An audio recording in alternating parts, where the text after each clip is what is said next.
Hey, Chris, welcome to the show. Hey, Jason, I really appreciate you having me on, man. It's a pleasure to finally meet you. I kind of followed you for the last couple of years, man. I'm a big fan. Yeah, well, I'm excited that you came on the show. Tell us who you are, what you do. My name's Chris Seminatore. I started Get Geofencing about 7 years ago, and been working at it ever since. Built up the agency. We specialize in geofence marketing and geofence advertising. We're kind of going toward connected television, making commercials, doing a lot of video, kind of gravitating toward that direction because there's a lot of creativity involved. And then the results that people get from television and video are unsurpassed. I mean, TV is still king. It really is. Yeah, that's awesome. Just Well, how did you get into this agency space? Are you an accidental founder or what? No, not at all, man. Not at all. I had offices in Beverly Hills. I lived in California for 35 years. And in those offices, I had like 21, 22 employees. And I had that business for 5 years. And it just about drove me crazy, man, because every employee is a different problem coming at you every different day from different directions. And it gets you into madness, man. It does. I No. mean, it's just a lot of juggling around stuff, So I decided What? to, for my own mental health, to try to have a business where I could just kind of do it myself and have my own actual vision come to life with it. Yeah. Well, what didn't work? Like when you were starting that company, obviously it was you, or did you have a partner and then you start hiring people, or walk us through that origin story there? Are you talking about Beverly Hills? Yeah. Oh, okay. I started off. I had an idea, and I started off in a little cubicle in his mortgage broker's office. He became a friend of mine in Beverly Hills. And then it just started rolling, man. It started rolling. I started making a lot of money. And so then I wanted to branch out. So I started hiring friends of mine to come work for me. And then I would teach them how to do different things and different that. And then it just kind of extrapolated from there. It got bigger and bigger until we got to about 22 employees. I had two receptionists. Yeah. So yeah, just got big. It started off with me, a little script and on a telephone, man. That's where it all started. And You know? and so what going back, I always look at, when you're a founder, you're in this operator role and you're doing everything and anything. And then you start realizing going, well, you hear some of the influencers out there and the creators out there going, hey, you need to scale your business. And so you start thinking of scaling your business and you hire people and you have to manage them. Is that where you were just managing these 22 people, where you were managing 22 problems? Is that where? Yeah, it's like putting out 22 fires a day. Absolutely. Management isn't my strong point. It really isn't. It's a skill, man. It is something to be mastered, and I have a lot of respect and admiration for managers. For me, it's something that it's just like stress. It's like I don't want to do this, And so we get to that point where just you keep problem after problem after problem keeps coming in, and you're just like, man. And after about 5 years of that, for mental health reasons, I had to shut it down and start something else. Yeah. Do you think, looking back, because I'm just like you, and most everyone listening is the same way, where we're not good managers. We don't want to manage people. If you look back and going, knowing what you know now and the people that you hired and what you had to go through, were they able to self-manage themselves, or did they require management? They required management, and they didn't have the same, understandably so, they didn't have the same type of passion or perfection that I required of myself, And I understand. I mean, I've worked construction before. I've gone a lot of, I've gone in and just gotten a paycheck before, and I understand the mentality. And then when you have your own business, you want to build it up to something that's beautiful, to perfect, to, make sure that everything is working correctly and that Hmm. the clients are getting served correctly. And when I had to manage so many different people, I should have hired another manager. I should have done that.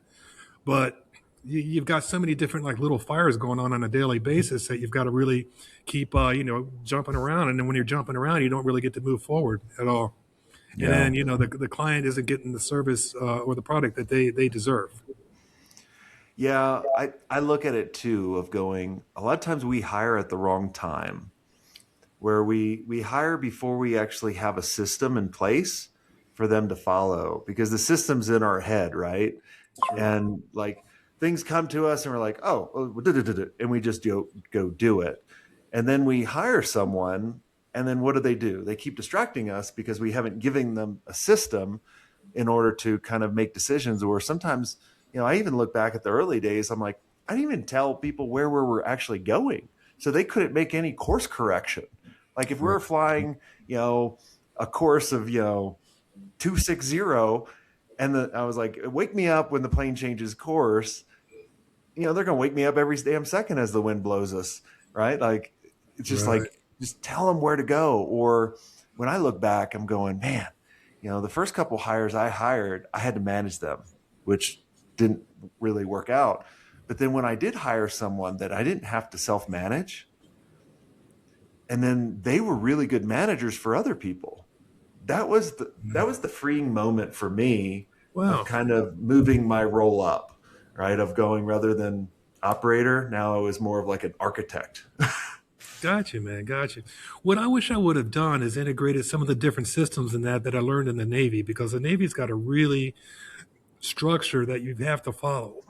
And I mean, they allowed us a lot of wiggle room for problem solving and things of that nature, because you have problems that hit you that you would have never thought of or encountered. But if I would have had that structure in place that I had learned with the Navy and put that into that business back there, I think I would have been a lot happier.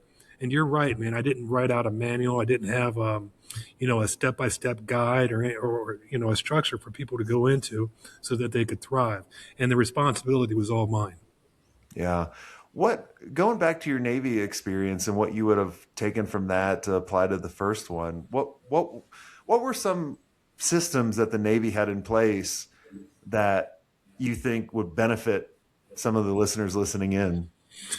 Well, some of the systems that the Navy had in place was make the objective very clear of what the objective was, and to find out if there's any questions or anything like that, and then to ask the people, how would you achieve this objective, and then follow what they said, and then if the way that they would achieve the objective was outside of the structure, then you say, hey, this is not the way we do this. This is why we don't do this, and you answer those questions. You make sure everybody has a very clear understanding and picture of what they're there to do.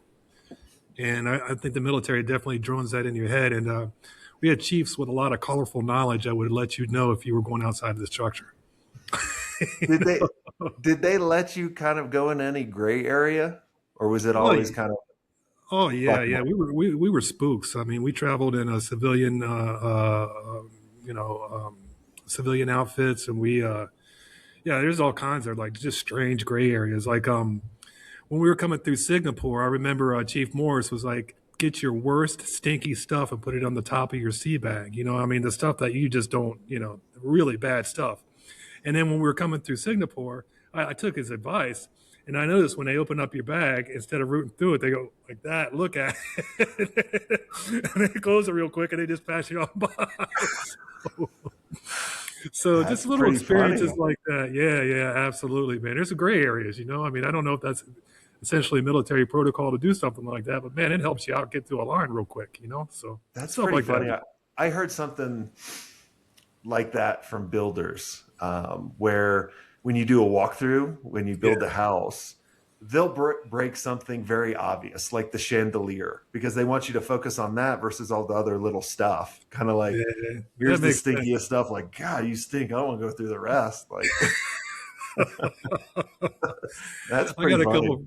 I got a couple of friends of mine that are GCs, man, and so yeah, they tell me stories about inspectors all the time. So Yeah, it's like, break this, look over here, but don't look over here. I don't want you to see this, right? Like, this is the obvious part. When we used to do that sometimes when we were building websites and applications, like we knew that we needed a little bit more time, we would just do something very blatant, be like, look over here, but don't look here, because we're still fixing right, this part. that makes a lot of sense in the world. The use of misdirection, man, very powerful. It Magician's been is, using it yeah. for a while. That's right. Yeah, I mean, I guess if you're not using it, people are using it on you. That's very true. Very So, true. um, tell me a little bit about the agency that you've created now, right? Like, I really kind of see more models like yours coming, where it's more of just you and then a bunch of contractors versus employees, right? And kind of to walk me through that model. Essentially, I mean, we run a geofencing based advertising agency, and we do the creatives. We help out clients with where the places that they want to geofence, things of that nature. And the model's got its pros and its cons. The pros is that we can deliver the quality product that I have in mind and give the quality customer experience, because I hold that up with a very high regard. Every client that we have, I'm appreciative for, and I want to make sure that they're served correctly. So we're able to do that with that model.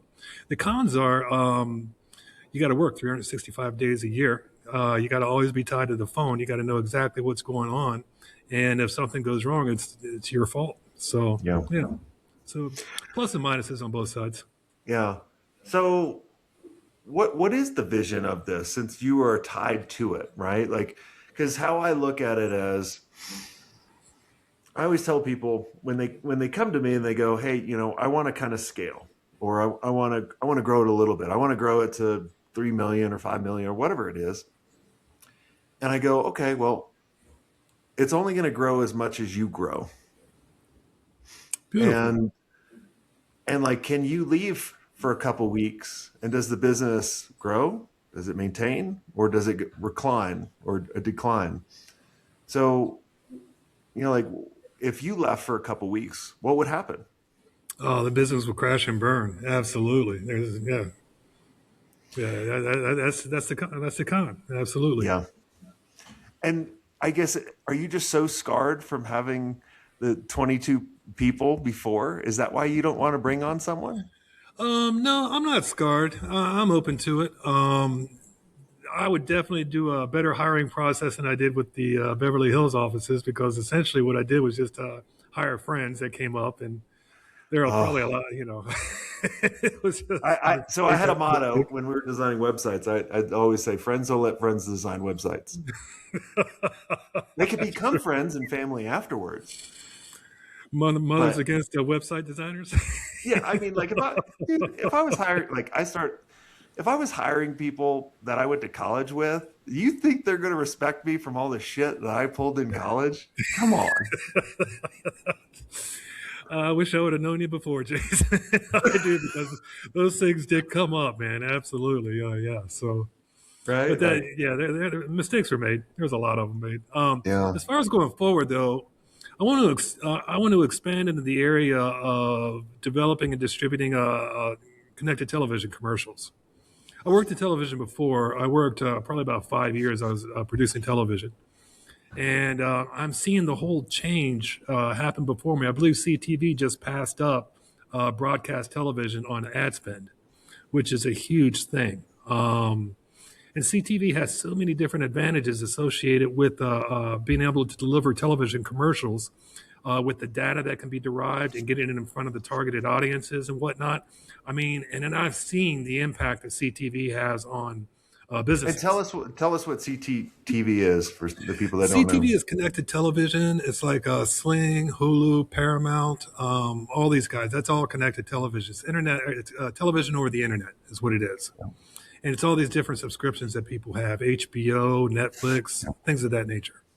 Yeah, because I'm seeing a lot of advertisement on Paramount Plus Yeah. for, like, hey, you can advertise on this. Yeah, they're pushing heavy, man. Paramount Plus is making a big push toward it. And what it is, I mean, the advertising has such, because it can be so much more targeted through demographic information, through geographic information, things of that nature.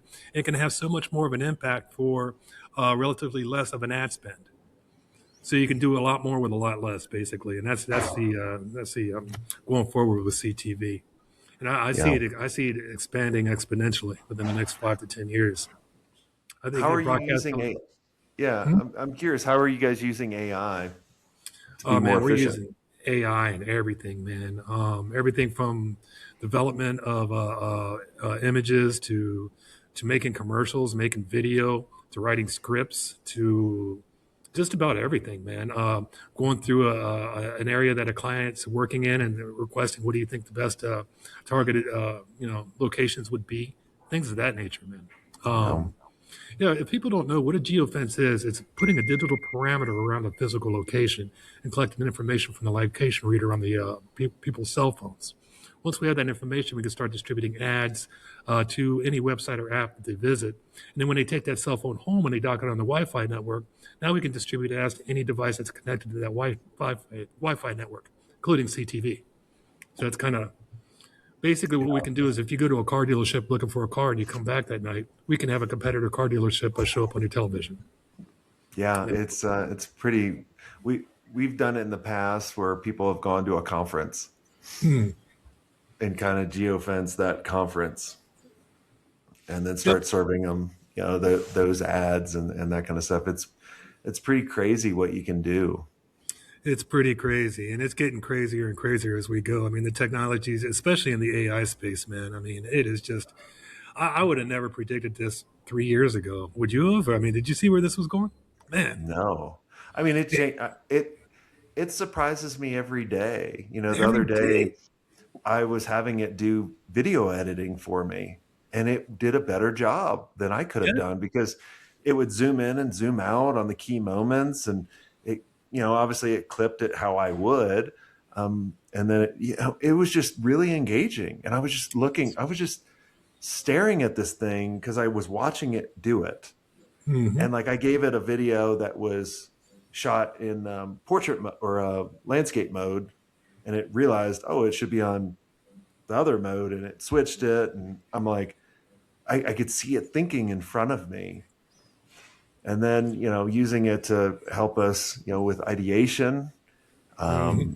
and we have agents running in the background that do competitive research both on the market, gives us ideas of what we should chat about. Then I go, yeah, I really like this particular topic, and then it starts running on hooks and headlines and outlines and like lead magnets and micro I'm like, what used to take us 20 hours a week is taking us 5 minutes.